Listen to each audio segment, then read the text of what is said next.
빌립보서 4장 10절부터 13절 말씀까지 우리 한 절씩 교독하겠습니다. 내가 주 안에서 크게 기뻐함은 너희가 나를 생각하던 것이 이제 다시 싹이 남이니 너희가 또한 이를 위하여 생각은 하였으나 기회가 없었느니라. 내가 궁핍함으로 말하는 것이 아니니라. 어떠한 형편에든지 나는 자족하기를 배웠노니 나는 비천에 처할 줄도 알고 풍부에 처할 줄도 알아. 모든 일 곧 배부름과 배고픔과 풍부와 궁핍에도 처할 줄을 아는 일체의 비결을 배웠노라. 내게 능력 주시는 자 안에서 내가 모든 것을 할 수 있느니라. 아멘. 오늘 또 해석해서 적용하는 제가 그 외국에서 유학하다가 한국에 나와서 목사님하고 일주일에 한 번씩 나와서 성경 공부를 하자. 외국에서 그 도시에 교회가 없어요. 한인 교회가. 그래서 인터넷으로만 신앙생활 하다 보니까 아무래도 좀 신앙이 교회가 없다 보니 열심히 하기가 어려운 상황이어서 코로나 때문에 나온 김에 이런 기회를 좀 활용하자 해서 제가 불러서 하다 보니까 빌립보서를 하고 있거든요. 그래서 읽으면서 질문 이렇게 이해되지 않는 것들 생각해 오라고 했더니 그냥 질문이 없는 거예요. 그냥 다 아는 내용인 것처럼. 그래서 이제 다시 한 구절 한 구절 봤더니 모르는 거 투성인 거예요. 이게 어떻게 된 일일까요? 성경 읽으면서 10번을 읽었대요. 목사님이 읽어오라는 데를. 그래서 10번을 읽으면서 이렇게 했는데 그냥 다 이해가 되고 질문이 없는 거예요. 그래서 이제 한 구절 한 구절 읽어가면서 그리스도가 뭐야? 예수는 또 뭐야? 이런 식으로 많이 들었던, 그런데 막상 질문하면 이게 뭐지? 하고 정확하게 대답하기 어려운 이런 게 너무 많은 거예요, 여러분. 그래서 성경 공부하실 때는 한 단어 한 단어 질문을 던져가면서 꼼꼼하게 이게 무슨 뜻이지? 이 본문 통해서 하나님께서 우리에게 무슨 말씀을 하시려는 거지? 많이 교회에서 들어봤기 때문에 익숙해서 안다고 생각하지만 막상 질문을 던지면서 설명해 보라고 하면 모르는 게 너무 많거든요. 그렇게 기초가 허술하면 안 돼요. 성경 해석하고 적용을 다 안다고 생각하지 말고 한 단어 한 단어 꼼꼼하게. 우리 사실은 지난주에 끝으로 하면서 권면이 8절 9절에서 끝났어요. 8절에 6가지가 있었죠. 무엇에든지 알레테스, 언제나 진리여야 된다. 무엇에든지 셈노스, 존경받을 만하고 경박하고 천박해서는 안 된다. 그리스도인들은, 하나님의 자녀들은. 무엇에든지 디카이오스, 의로워야 된다. 하나님의 백성들은 무엇에든지 하그노스, 더럽고 부정하면 안 된다. 정결하고 깨끗해야 된다. 하나님의 백성들은 언제나 프로스 필로스, 사랑받을 만 해야 된다. 하나님의 백성들은 유페모스, 좋은 말, 좋은 칭찬을 받을 만 해야 된다. 이렇게 6개였어요. 네.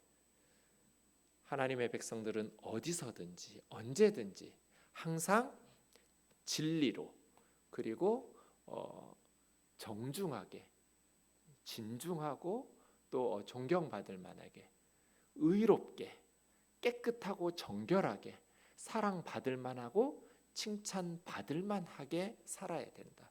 하나님의 백성이니까. 내게 배우고 받고 듣고 본 바를 행하라. 그냥 배우고 끝 하면 안 돼요. 하나님에게서 배웠던 것들, 말씀을 통해서 교회에서 배웠던 것들을 행해야 돼요. 그러면 어떤 축복이 따라와요? 평강의 하나님이 너희와 함께 계시리라. 엄청난 축복이에요. 평강의 하나님, 샬롬의 하나님이 우리와 함께 계시면 아무리 세상이 코로나니 팬데믹이니 난리를 쳐도, 태풍이니 홍수니 아무리 사망의 위협이 처처에 널려져 있어도 평강의 하나님이 함께 계시면 평강 가운데 행복하게 살 수 있겠죠. 여기까지가 끝으로 하는 권면 끝이에요. 하나님의 백성들은 언제나 이렇게 살아야 된다. 나에게서 배우고 듣고 또 받고 보았던 것들을 실천하면서 행하여라. 하나님의 백성답게 순종하면서 실천하면서 살게 되면 평강의 하나님이 너희와 함께 계실 것이다.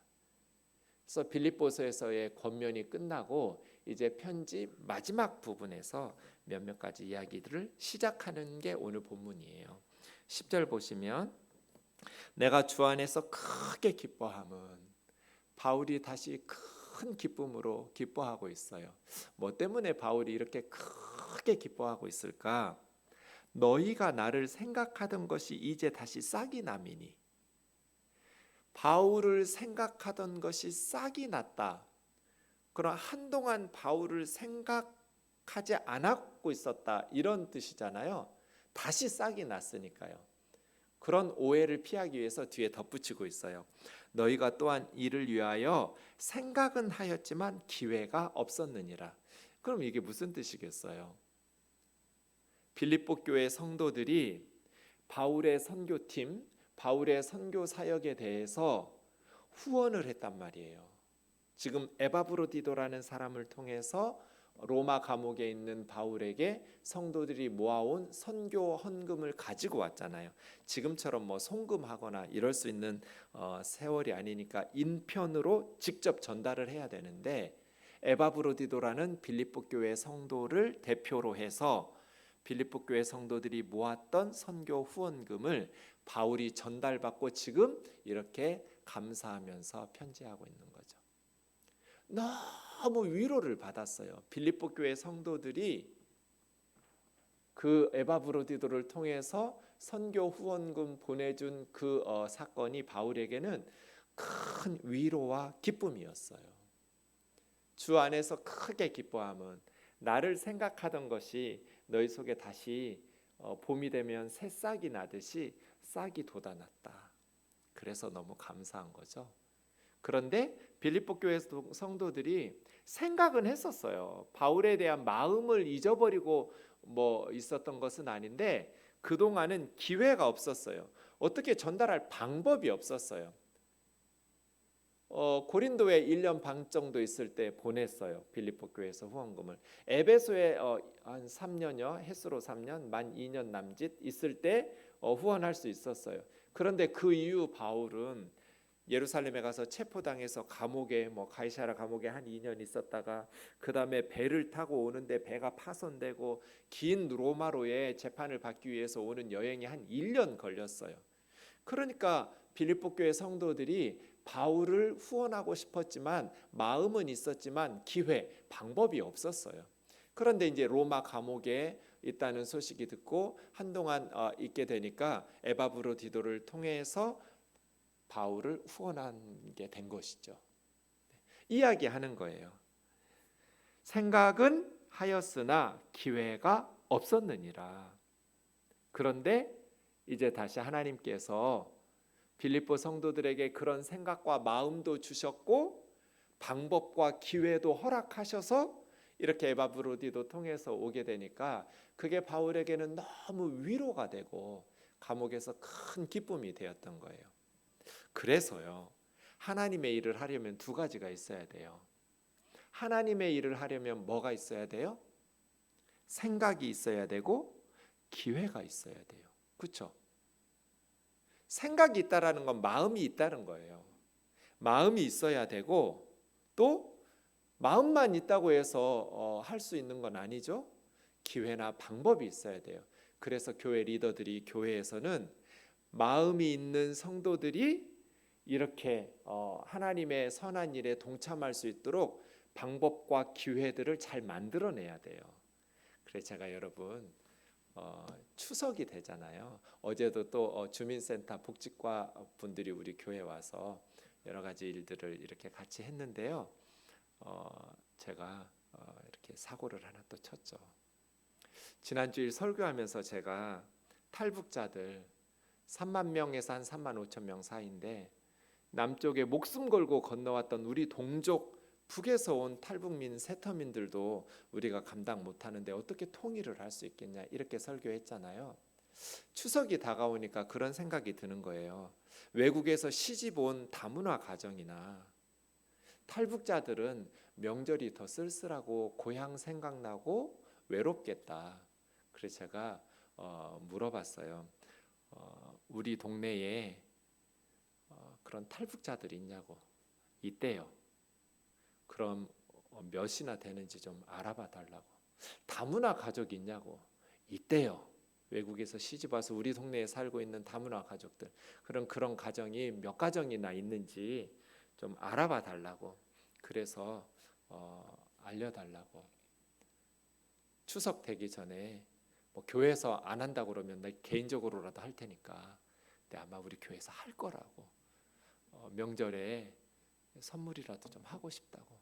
과일 한 박스라도 아니면 작은 양말 한 박스라도 우리 형편껏 힘 닿는 대로. 그러면 꼭 뭐가 큰 도움은 안 되지만 그래도 교회에서 명절에 나를 기억해주고 고향 생각나는데 카드 써가지고 이렇게 힘내라고 격려하는 편지라도 좀 읽고 하면 얼마나 마음에 위로가 되겠냐고. 교회는 성도들이 선한 마음을 가지고 있는데 구체적으로 뭐 직장 생활하고 가정 생활하고 바빠서 하고 싶은 마음뿐 구체적으로 하기가 좀 어렵잖아요. 실질적으로는. 그래서 그런 생각과 마음이 있는 교우들이 그렇게 선한 일을 할 수 있도록 기회와 방법을 마련해 주는 것이 교회의 역할이고 목사의 역할 아닌가? 그런 생각을 제가 늘 하거든요. 그래서 선한 마음을 이렇게 할 수 있도록 몸으로. 그냥 마음만 가지고 있는 거 아무 의미가 없어요. 기도만 하는 거 아무 의미 없어요. 안 굶어 죽어요? 기도한다고? 누군가가 먹을 걸 갖다 줘야 돼요. 누군가가 복음을 전해줘야 천국에 갈 수 있어요. 예수의 복음을 들어야 구원을 받죠. 믿음이 생겨서. 그러니까 마음으로 하고 기도로 하는 건 의미가 없어요. 빌립보 교회 성도들이 생각은 하고 있었어요. 그런데 기회가 없었어요. 방법이 없는 거예요. 그런데 이제 로마 감옥에 있다는 소식을 듣고 방법을 찾았어요. 그래서 에바브로디도를 보냈어요. 그렇죠? 그래서 하나님의 일을 하려면 이 두 가지, 우리 자녀들에게, 가정에서도 마찬가지예요.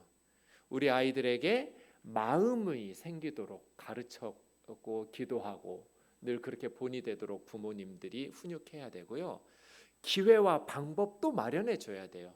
말로만 가르치고 마음만 생각만 있게 만들면 안 되겠죠? 그래서 제가 돼지저금통 주는 거예요. 구체적으로 몸으로 하지 않으면 아무짝에 쓸모가 없는 그냥 립 서비스니까요. 그런 신앙생활이 무슨 유익이 있겠어요? 그래서예요. 빌립보 교회는 그러한 교회였어요. 이거 사실은 빌립보서 1장 5절 6절에서도 바울이 언급했었어요. 이 선교 후원에 대해서. 너희가 첫날부터 지금까지 복음을 위한 일에 참여하고 있다. 그러면서 편지 끝날 때 지금 4장 끝부분에서 다시 언급하고 있는 거거든요. 바울이 빌립보서를 왜 썼는가? 선교헌금 잘 받았다고 영수증 써주는 거예요. 이게 너무 고마운 거예요. 그런데 빌립보 교회는 복음을 받아들이기 시작하자마자부터 선교에 동참하는 참 좋은 교회예요. 첫날부터 지금까지 초신자 때부터 선교를 가르쳐야 돼요. 구제를 가르쳐야 돼요. 예수 믿는 순간부터, 첫날부터 이제는 우리는 나만을 위해서 복받고 사는 것이 아니라 엄청난 복, 하나님의 자녀된 하나님께서 예수 그리스도 안에서 우리에게 복을 주셨으니까 이제는 이 복음을 전하는 일에, 복음을 위한 일에, 이것을 6절에서는 착한 일이라고 그러잖아요. 복음을 위한 일, 착한 일. 착한 일에 첫날부터 동참한 교회가 빌립보 교회예요. 그래서 고린도후서 11장 9절에 보면 바울이 고린도에서 사역할 때 비용이 부족했어요. 그렇게 텐트 메이커로 육체 노동을 해가면서 생계비를 벌어가면서 하는데도 비용이 부족한 거예요. 그런데 고린도 교회의 성도들 누구에게도 누를 끼치지 않았어요. 그렇게 누를 끼치지 않을 수 있었던 것은 마케도니아에서 온 형제들이 부족한 것을 보충해 줬기 때문에. 이 마케도니아에서 온 형제들이 빌립보 교회예요. 왜냐하면 4장 15절에 복음의 시초에 마케도니아 떠날 때 주고받은 내일에 참여한 교회가 너희 외에는 아무도 없었다. 빌립보 교회만 선교 후원을 했어요. 초창기. 그래서 빌립보 떠나서 데살로니가, 베레아, 아테네, 고린도에 왔을 때 고린도 교회는 빌립보 교회보다 훨씬 더 도시도 크고 부유한 교회였어요. 더 부유했음에도 불구하고 고린도 교회 성도들은 바울을 1년 반이나 있었는데 사역 후원을 하지를 않아서 사례비를 안 줬어요. 바울이 그래서 직접 이 선교사들이 브리스길라 아굴라 집사님 부부 집에 취직을 해가지고 코피아오, 이건 진짜 코피 나도록 수고한 거예요. 육체 노동, 짐승 가죽을 다루면서 굉장히 힘든 노동을 해가면서 직접 사역비와 자비량 선교를 텐트메이커 한 거거든요. 그럴 때 비용이 부족했어요. 그런데 마케도니아에서 빌립보 교회에서 형제들이 고린도에 와서 보충해 줬어요. 그러니까 빌립보 교회는 참 바울에게는 너무너무 고마운 교회예요. 빌립보 교회 성도들이 돈을 후원한 만큼 바울은 일을 덜 하고 그 시간에 복음을 전할 수 있고 선교 사역을 행할 수 있었잖아요. 그렇죠? 그런 참 고마운 교회, 그런 교회 빌립보 교회예요. 그래서요, 기도 제목이 우리 우면동 교우들의 마음에도 이 착한 싹이 나게 해달라고. 그리스도의 일, 착한 일을 위해서 싹이 나야 돼요. 마음에 싹이 돋아나야 돼요.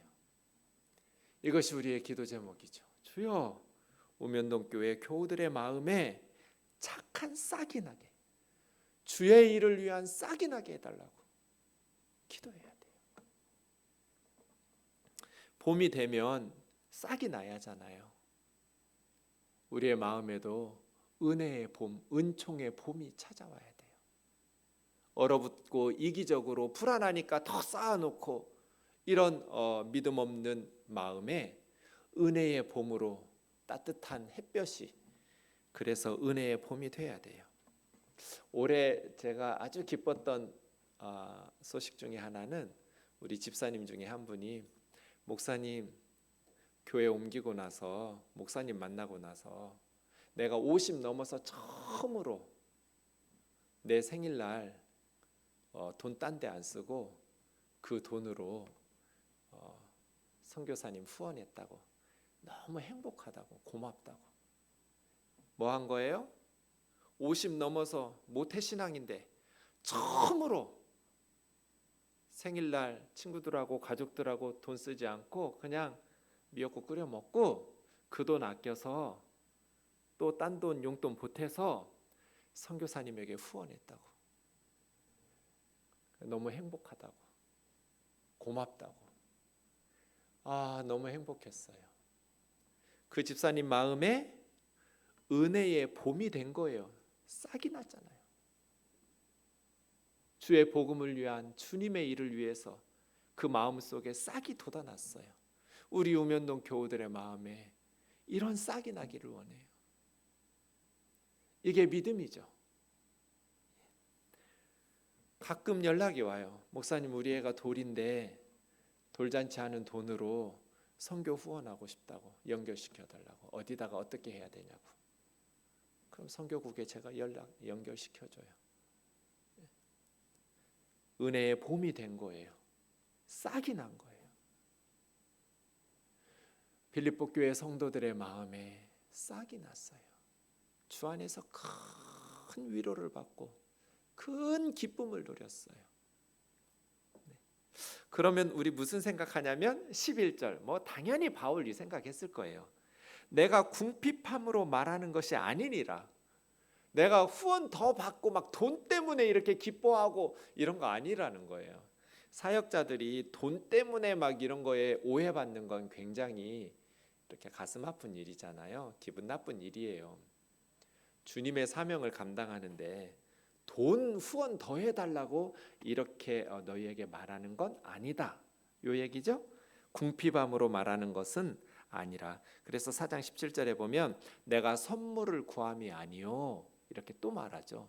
내가 너희에게 선교 후원 더 해달라고 이렇게 말하는 거 아니라고. 궁핍해서 막 힘들다고 막 이런 식으로 하면서. 네. 가끔 선교사님들 중에 정말 힘들어도 힘들다고 말도 못하고 정말 사명에 신실한 선교사님들도 많이 계시는데, 어떤 가짜 선교사들은 진짜 한국에 와서 힘들다는 말 잔뜩 하면서 선교지에 가서는 엄청나게 살아내는 그런 선교사들도 많아요. 그래서 어쨌든 바울은 내가 선물을 구하거나 뭐 궁핍한 척하면서 너희에게 더 선교 후원 받아내려고 하는 건 아니고, 11절 다시요. 다음 페이지 넘겨주시면, 네, 자족이라는 단어하고 배웠다라는 단어를 우리가 좀 주목해야 돼요. 나는 궁핍함으로 말하는 것이 아니다. 어떤 형편에든지 자족하기를 배웠다. 이 자족이라는 말, 아우타르케스라는 말은 소크라테스나 플라톤이나 아리스토텔레스나 그 헬라의 철학자들이 많이 사용하고 중요하게 가르친 단어라고 해요. 자족, 이 말은 어떤 외적인 환경의 지배를 받지 않고 어떤 상황에서도 내적인 그 마음의 평정, 훈련, 이러한 내적인 자원을 가지고 만족하면서 살아갈 수 있는 태도, 이걸 자족이에요. 스스로 만족하는 거잖아요. 그러니까 외적인 어떤 환경 때문에 아니라 어떤 형편에도 스스로 만족하는 법이죠. 헬라 철학자들이 많이 쓰는 단어인데 바울이 그 단어를 썼어요. 자족하기를 배웠다라는 이 만타노라는 단어는 경험으로 배우는 거예요. 그냥 머리로 공부해서 배우는 게 아니라 머리로 배운 것을 실질적인 경험을 통해서 익숙해지는, 경험을 통해서 터득하는. 그래서 바울은 어떤 형편에든지 자족하는 것을 터득하게 되었어요. 이 11절을 부연 설명한 게 12절인데요. 근데 사실 이거 어려운 일이죠. 어떤 상황에도 자족하는 것은 어렵고 힘든 일이에요. 그렇지 않아요, 여러분? 우리가 땅에 발 디디고 사는데 어떤 형편에서든 만족하면서 행복하게 사는 게 어려운 일인 걸 바울은 지금 암시하고 있어요. 그래서 비결을 터득해야 돼요. 자족하는 법을 배워야 돼요. 어떤 형편에서도, 그건 이제 12절에 부연 설명하는데, 나는 비천에 처할 줄도 알고 풍부에 처할 줄도 알고 모든 일, 어떤 일에도 배부르거나 배고플 때, 풍부하거나 궁핍할 때 처할 줄 아는 일체의 비결을 배웠다. 여기서 배웠다는 미에오는 며느리도 몰라 하는 비법을 전수하는, 마치 미스테리온, 비밀을 전수하듯이 그런 것을 습득한 거예요. 그래서 전수해서 가르치는 거거든요. 비결을 전수해서. 이런 경지까지 올라가야 주의 일을 할 수 있어요. 선교사가 되고 싶은 사람, 목사가 되고 싶은 사람은 이 바울의 비결을 배워야 돼요. 어떤 상황에서도 자족하는 비결을 배워야 돼요. 그러려면 세상 사람들이 누리는 것이 없어도 행복하게 만족하게 살 수 있는 비결을 배워야 돼요. 굶주리고 헐벗으면서도 자존감 상하지 않고 그것 때문에 열등감에 빠지지 않고 기쁘게 행복하게 살 수 있는 비결을 배워야 돼요. 반대로 사역이 잘 돼서 풍부하게 자라나고 뭔가 사역의 열매들이 풍성해도 그 세상적인 성공 때문에 교만해지거나 아니면 쾌락이나 향락에 빠지지 않을 그러한 삶의 비결을 배워야 돼요. 요한 웨슬레처럼요. 요한 웨슬레 처음에 사례비 30파운드였대요. 그때 생활비 27파운드였대요. 그래서 아무리 아껴 써도 27파운드는 필요한 거죠. 한 달에 3파운드 선교하고 구제했대요. 나중에 사역이 커지니까 300파운드였대요. 10배가 늘었어요, 월급이. 그런데도 요한 웨슬레 사역 그 생활비는 27파운드였대요. 물가도 안 올랐나 이런 생각이 들어요. 어쨌든 그 정도였고 나머지 270 뭐 계산 나오죠? 300 빼기 27 해보세요. 네, 227파운드인가요? 그만큼 선교하고 후원했대요. 웨슬레 일체의 비결을 배운 사람이에요. 그러니까 선교할 사람들, 목회할 사람들은 특별히 어떤 상황에서도 자족하는 일체의 비결을 배워야 돼요. 그렇지 않으면 목회하면 안 돼요. 선교지로 나가면 안 돼요. 전 그렇게 생각해요. 남들하고 똑같이 살려면 뭐하러 선교하고 목회를 해요. 그냥 평신도 사역자 하면 되죠. 목회자가 되고 싶은 사람은 어떤 상황에서도 자족하는 비결을 배워야 되는데 이거 어려워요. 힘든 일이에요. 남들은 다 누리고 사는데 또 뭐 독신으로 혼자 살면 모르겠지만 가족도 있고 자녀들도 있고 그런데 무너지지 않는 그 마음 가지고 사는 거. 저희 아이가 고3일 때 걔네 고등학교가 되게 잘 사는 대치동에 있는 학교였는데요. 밤에 늦게 끝나니까 야간 자율학습 끝나고 이렇게 부모들이 차를 이렇게 가지고 가서 픽업해요. 대부분 운동장에서 이제 기다리고 아이들이 나오면 데리고 가죠. 저는 이제 차가 안 좋으니까 다들 막 외제차예요. 좋은 차예요. 제 스스로 마음이 어느 날 그런 생각이 들었어요. 아, 은준아, 아빠만 본고 끌고 오는데 너 좀 친구들 보기 창피하지 않아? 그러면 교문 밖에 그냥 길가에 세워 놓을 테니까 너 걸어 나올래? 그랬더니 싫다고. 뭐가 부끄럽냐고. 그냥 아빠는 목사인데 목사가 청빈하게 사는 게 자랑스러운 거지. 그게 뭐가 부끄럽냐고. 나 걸어가기 싫으니까 피곤하니까 운동장으로 대놓으라고. 그러니까 이제 아빠 마음이 좀 그럴 수 있죠. 아빠니까 저도. 그냥 뭐 당당하다가도 때로는 기가 죽기도 하고 뭐 당당하게 산다고 설교하면서도 때로는 인간이니까 위축되기도 하고 땅에 발 디디고 사다 보니까 그런 과정들을 통해서 마음이 단단해지는 거죠. 일체의 비결을 경험으로 배우는 거예요. 타고나는 거 아니에요. 그냥 뭐 기도 많이 하고 성경을 많이 알게 되면 기도도 많이 해야 되고 성경도 많이 알아야 되지만 세상에서 삶의 영역은 또 다른 영역이에요. 그래서 경험을 통해서 미에오 일체의 비결을 습득해야 돼요. 마음을 훈련해야 되고요. 학습, 배운 것을 익힐습해야 돼요. 그렇게 일체의 비결을 배우지 않으면 그런 사람이 목회 성공하면 부패하고 타락하게 돼요. 대형교회 목사님들 중에 정말 훌륭한 분들도 많이 계시겠지만 정말 손가락질 받는 게 왜 그래요? 그 삶이 바울이 말했던 오늘 본문처럼 되어지지 않기 때문이죠. 옛날 우리 믿음의 선배들은 정말 훌륭한 분들이 많았어요. 교회가 커졌다고 해서 그 목사가 성공한 목회자라고 생각 안 했어요. 본인 스스로도요.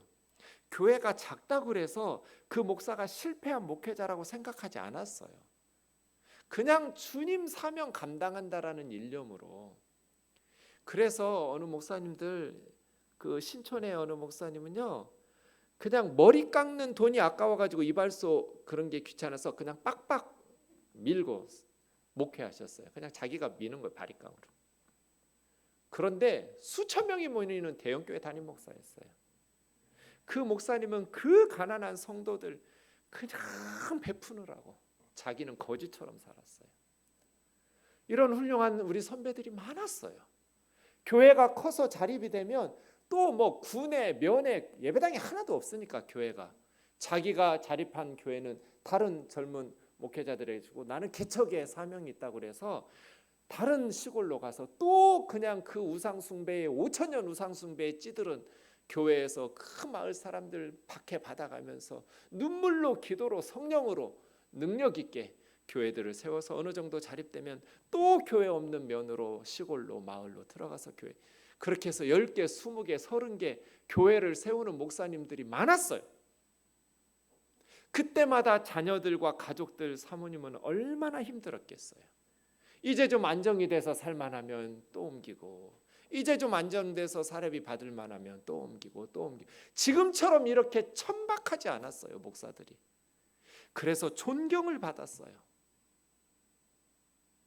기독교가 희망이라고. 김구 선생님이 경찰서 10개 짓는 것보다 교회 하나 짓는 게 낫다고. 그게 농담이 아니었어요. 교회가 교회 다 왔고 목사가 목사 다 왔어요. 왜? 오늘 본문이 된 거예요.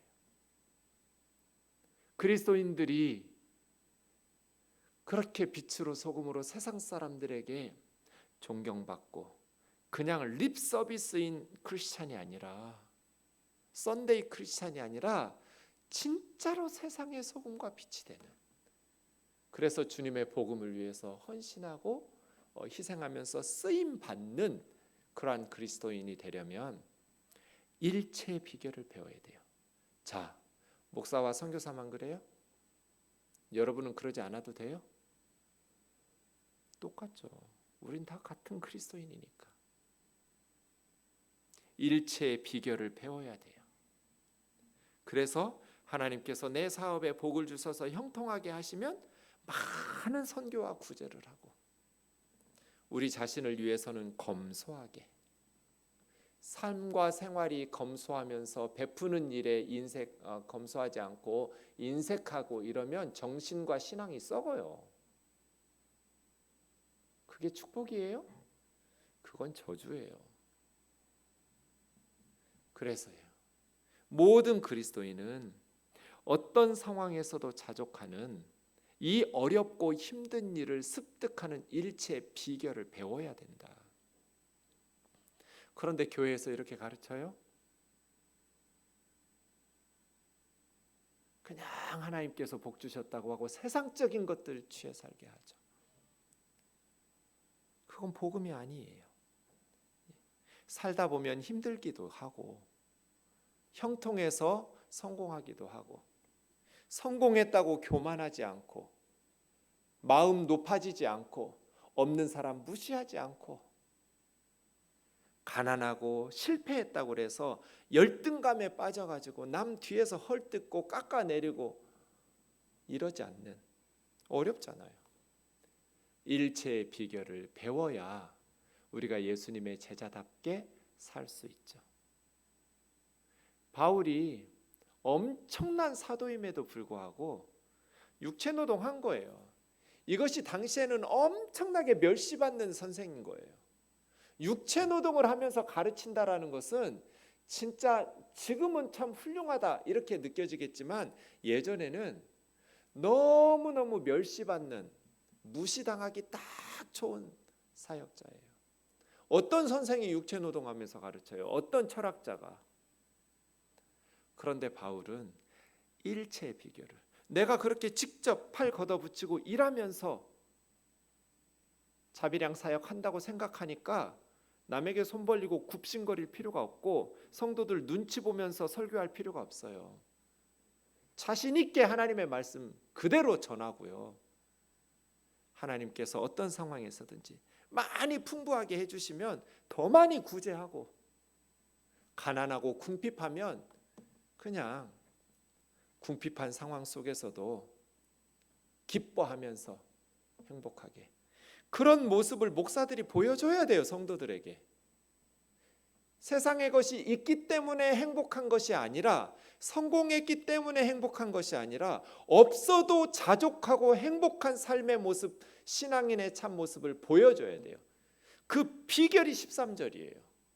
바울이 말하는 이 비결, 결론이 뭐냐면 내게 능력 주시는 자 안에서, 이게 바울의 비결. 다른 철학자들하고 달라요. 그래서 다른 헬라 철학자들은 세상적인 철학함을 통해서 이겠지만 바울은 그런 마인드 컨트롤이 아니에요. 이건 뭐 긍정적 사고방식, 적극적 사고방식 아니요. 예수 그리스도 안에서예요. 예수 그리스도 안에서. 예수님 때문에 나는 행복하다는 거예요. 예수님 때문에 나는 타락할 수가 없어. 예수님이 우리를 위해서 자기 삶을, 생명까지 주셨는데 어떻게 예수의 제자라면서 바울이 풍부하다고 그렇게 호화롭게 살아요? 어떻게 넓은 집에서 살고 좋은 차 끌고 다녀요? 굶어 죽고 선교사들이 그렇게 힘들어하고 있는데요. 그렇지 않아요? 어떻게 내 자식은 유학 보내고 교회 돈으로 다 가르치고 선교사 자녀들은 학교 갈, 대학 갈 돈도 없어서 고졸이고, 어떻게 그런 게 가능해요? 예수의 제자인데 내 자식만 자식이고 부교역자들 자식은 자식도 아니고 선교사들 자식은 자식도 아니에요? 있을 수 없는 일이죠. 이게 예수의 마음이에요. 그리스도 예수의 마음. 내게 능력 주시는 예수 그리스도 때문에 나는 모든 것을 할 수 있느니라. 여기서 모든 것은 아무거나 다 할 수 있다, 그거 아니에요. 바울은 자기 육체의 가시 빼내지 못했어요. 자기 질병 하나도, 사탄의 가시조차도 빼내지 못했어요. 뭐든지 맘만 먹으면 다 할 수 있다, 적극적 사고방식, 긍정의 힘 아니에요. 문맥을 보면 재정 문제예요. 재정적 후원이 없어도 나는 예수님과 함께 선교할 수 있다. 복음 전하는 일에, 행복하게 사는 일에 아무 문제 없다, 이 말이지 뭐든지 맘만 먹으면 다 할 수 있다, 그런 뜻 아니에요. 모든 것을 다 할 수 있다는 건 성경의 원리도 아니에요. 내가 어떤 상황에서도 만족하면서 어떤 형편에서도 주의 복음을 전하는 선교사로서 주님 주신 사명을 감당할 수 있다, 그 뜻이에요. 선교 얘기고 자족의 이야기예요. 사랑하는 자매 형제 여러분, 우리 우면동 교우들도 내게 능력 주시는 예수님 안에서 세상의 것 없어도 나는 행복할 수 있고, 세상의 것 많아도 나는 부패하고 타락하지 않고 선한 일에 도구되어 하나님을 위해서 살아가는 그러한 행복한 삶, 스스로 만족한 삶, 스스로 터득해야 돼요. 남이 가르쳐 줄 수는 있지만 이 비결은 스스로가 터득해야 돼요.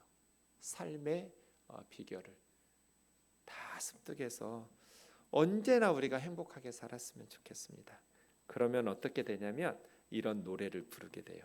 우쭈무라 간조라는 일제강점기에 김교신 선생님, 함석헌 선생님을 키워냈던, 일본 사람인데 일본의 제국주의적 침략을 비판해서 매국노라고 손가락질 받았던 그리스도인,